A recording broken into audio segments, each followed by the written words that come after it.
Nursing always fascinated me because I felt that it was neglected, it was on the bottom of the ladder and undernourished from the public's point of view. And quite frankly, I thought it would be a great opportunity for us.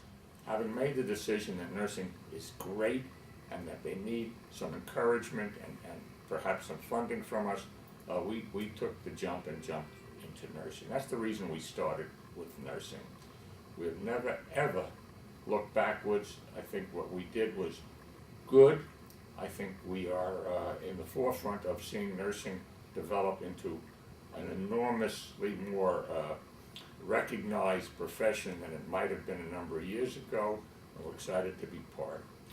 And also, we felt that we wanted to be really responsible, so we wanted to understand what the nursing community saw as their interests.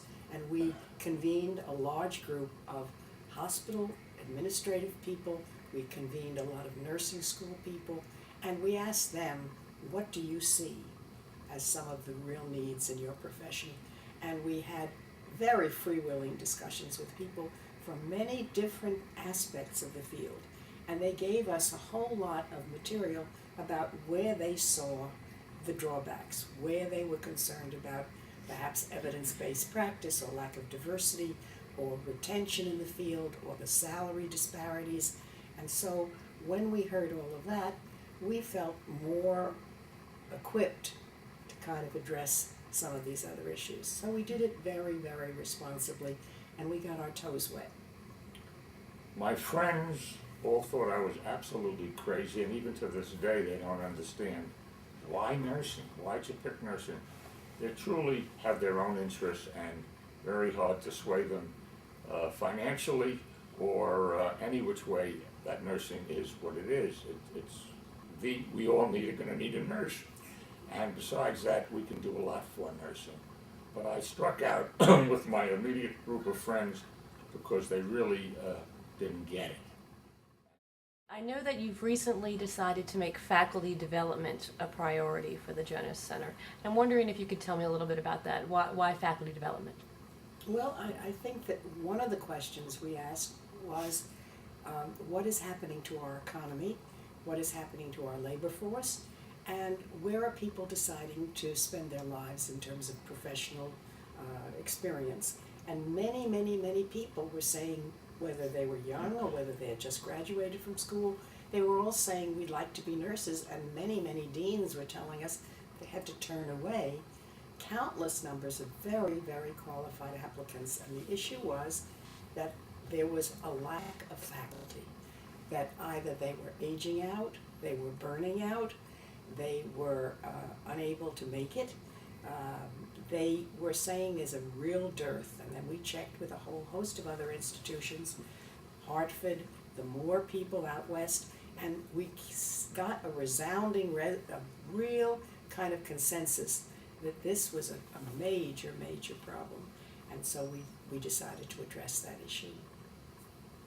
I believe there was 50,000 RNs to be turned away last year because of the lack of faculty. And when we make the rounds for the different hospitals and different schools, it's obvious to us that there are an awful lot of faculty that are just about ready to retire, and the replacements have not been stepping up. So there was an opportunity to how to make this to be much more Robust. Robust is the right word. For incoming students, and having the benefit of some of these elder, great faculty members, give them mentoring and so on.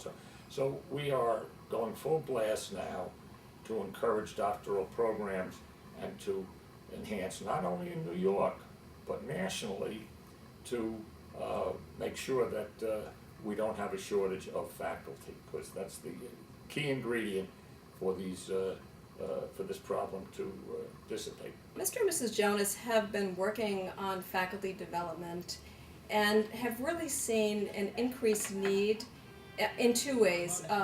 One, as they've explained, they really have from the deans of the schools of nursing and from providers, all providers, they've heard two things. One is that they need more nurses, and second, they need nurses that are prepared for the complex need of the patients of the future. And that really is the intersection, I think, and the importance of Hartford's work and being a leader in geriatrics.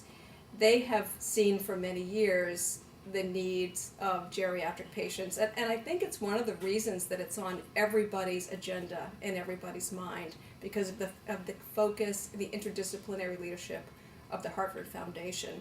And linking that with the need for more nurses and nurses to have more education, to be prepared, I think focusing on faculty development is the one place where Mr. and Mrs. Jonas felt they could have the most impact. Tell us a little bit about your thoughts here with the need for nurses to work with our rapidly aging population. It has been increasingly important for us as a smaller foundation to be aware of the geriatric growth in this country, and are we prepared for it? And Hartford, being the leaders, have certainly set the pace for everybody, and we are so thrilled that we can do some things under their guidance or with them, and make some kind of statement that will be productive for our geriatric population. We're excited about the opportunity and look forward to doing a lot of good programs together. The geriatric population is increasing, and the nature of the kinds of medications are letting us all live longer, so that we live longer, but we have comorbidity, we have many, many other issues that come into play. And I think we need to have the whole healthcare program, as we all know, is complicated, but this is something that we commend Hartford for, because their ability to look at the geriatric community and to take all the exciting strides that you've made is something that we are really quite impressed with, and there's nobody that we felt was more knowledgeable, and we are very honored to do work with you. You have many, many places that you could fund people across the country. I'm wondering if you can tell us a little bit about why the 9 Hartford Centers of Geriatric Nursing Excellence. The collaboration of the Hartford Scholars and the Jonas Scholars will enrich both populations, and I think it will be cross-fertilization, if you will. And I think it will be something that should bode well for both institutions, so that we're not that insulated, that we can broaden our base, and I think that always enriches both agencies. There's two or three reasons really why partnerships are great. One is learning from what someone else has done. Certainly as a new family foundation, there's so much to learn by what other foundations have done. Robert Wood Johnson, Hartford, those that have been in the field for a long time. The second is there's less money for philanthropy, just because for economic reasons. It makes so much sense for people to work together, and by sharing the energy and the expertise, more good can come from less money. There's a real synergy for people to work together. And the third reason is the focus on interdisciplinary healthcare work. I think there's such a benefit for foundations to work together that are supporting different disciplines. And the point of all of it is better patient care. And by all of the foundations working together, sharing resources, expertise, and passion, patient care will be improved, and the health of our country, which is really what all of us have been working toward.